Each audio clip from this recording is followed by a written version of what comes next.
sure about all that, actually. I feel like a tourist here to their pain. I feel like a bystander to their suffering.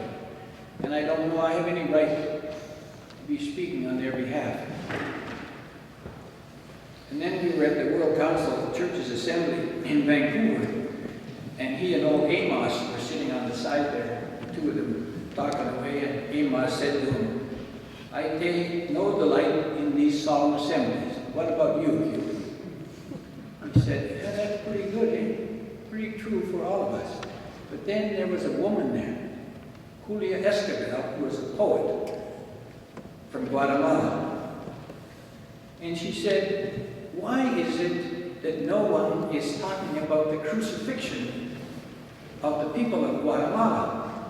How come no one is talking about the injustices, the massacres, the slaughters? What's happening to our people and no one seems to hear? If a Mayan woman fell in the forest, no one would hear."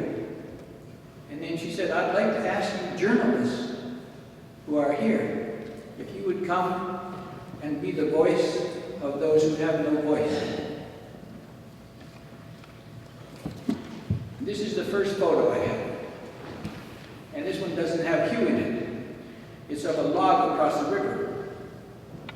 And on the far side are a group of refugees, like Robin Cook and his followers. They're waiting.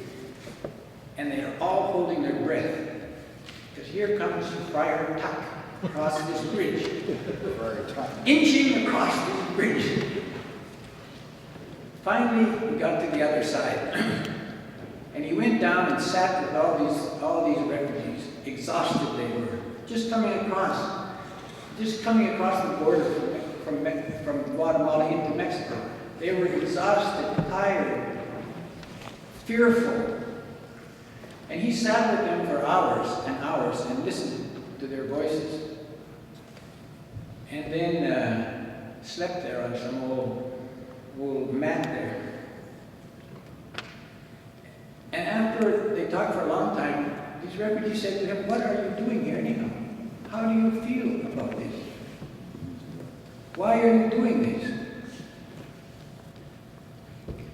Well, some years later, I had the privilege to go back with some other people to visit these refugees after they had moved away from the border. And the first thing they said, "Where is Hugh?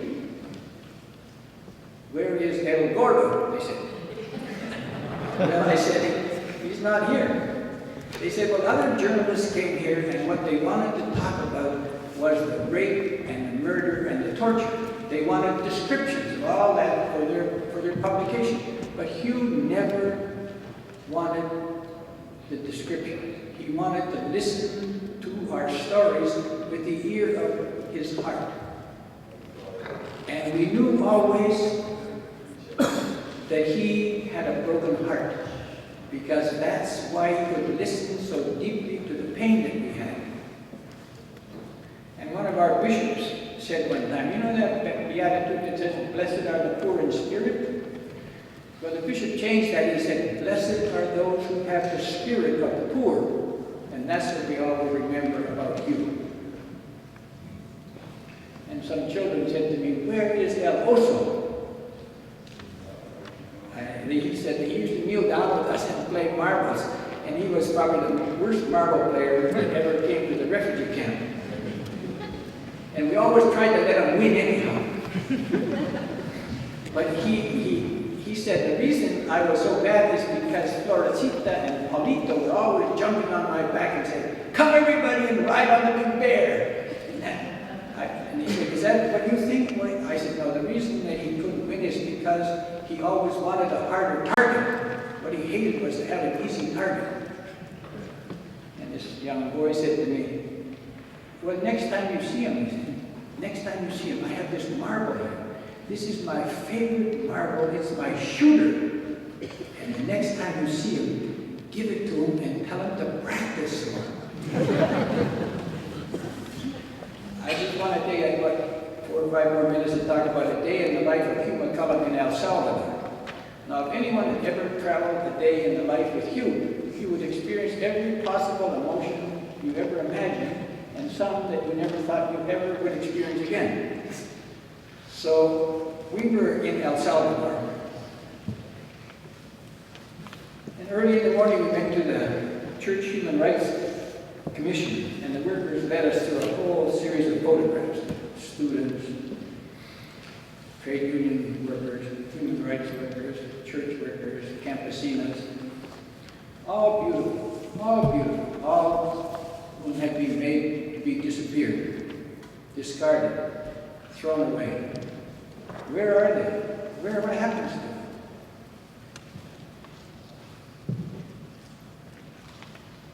Well, later on, we were driven into the countryside, about 15 kilometers away. And this is the second photo that I have. And we were at a barren field. All there is in this photograph is a tree across in this rocky, miserable-looking field with a big high fence. And we were standing there, Hugh and I together. And he put his arms around me. And like two brothers, we started to cry. In the distance in this tree were 40 vultures. And he said, "May God have mercy upon us."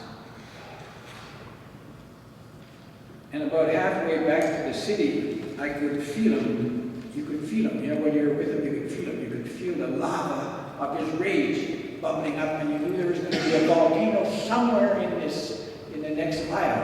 And so you get, you're sort of apprehensive about what is it going to be. And we went to this military compound, and he said, "I want to see the general." Well, he made an appointment ahead of time, more or less. And what came up was a captain. We went in and we talked to this captain maybe half an hour or so. And when we got outside after that, the translator said to him, "This is the very last time I'm ever going to translate for you. Are you stupid or something? What is the matter with you? Anyhow, you can't go into the military place and tell the military that they're the angels, they're the agents of death. I mean, give me a break. You can't do that in here." Besides that, she said, "I have to live here. You can go back to Canada and denounce the military there. I have to show me some respect," she said. "And don't go around wimping around and apologize." I have no photo of Hugh speechless in Salvador. Brothers right here. But I do have a third photo, and this one has Hugh in it. We were in a base Christian community in El Salvador. And these communities, they talk often about the pain that they went through, the suffering that they had, but they also talk about life out of death, about resurrection out of crucifixion, about how we have to always keep these together. And at the end of all of their gatherings, they would say to those who were not there but who had suffered and died on behalf of justice and behalf of the community, they would say, "Maria Elena, presente." Or they'd say, "Juan Jose, presente. Carmelita, presente." And I have this photograph of Hugh in the chapel. He has his back to the camera, but he's standing there and looking up at this cross. And I could hear the words now, even to this moment, from the poet, Julia Esquivel. "Be with us in this vigil, and you'll know what it means to dream. You'll know then how wonderful it is to be threatened with resurrection, to breathe awake, to watch asleep, to live dying, and to know yourself already risen." So I know that in the communities of resistance in Guatemala, in the barrios of El Salvador, in the human rights movements all over Central America, whenever people will gather now, when they hear that Hugh has died, they will say, "Hugh McCullum, presente."